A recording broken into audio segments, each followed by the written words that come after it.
महाराष्ट्र राज्य शैक्षणिक परिषद आणि जळगाव डायट यांच्या संयुक्त विद्यमानाने रावेर पंचायत समिती यांच्यातर्फे रावेर आणि यावल तालुका यांच्या माध्यमातून वरिष्ठ माध्यमिक व प्राथमिक आणि निवड श्रेणी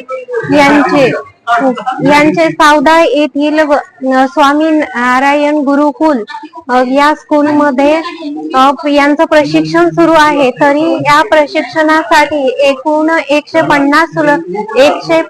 प्रशिक्षणार्थी उपलब्ध असून त्यांच्यासाठी 12 सुलभक उपलब्ध आहेत आणि ते सर्व प्रशिक्षण घेणारे प्रशिक्षणार्थी समाधानी आहेत व माझा पहिलाच अनुभव असल्यामुळे मला यातून भविष्य काळासाठी बरंच काही शिकण्यासाठी मिळालं आणि यामध्ये जे सुलभक आहेत हे सर्व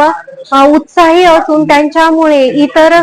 जे प्रशिक्षणार्थी आहेत हे उत्साहीपणे प्रशिक्षण पूर्ण करत आहेत। आणि मी डॉक्टर शीतल नरसिंग पुरी सत्कार विद्या मंदिर 18 आणि ज्युनियर स्कूल यांच्या मार्फत सुलभक म्हणून या ठिकाणी नियुक्त झाली असून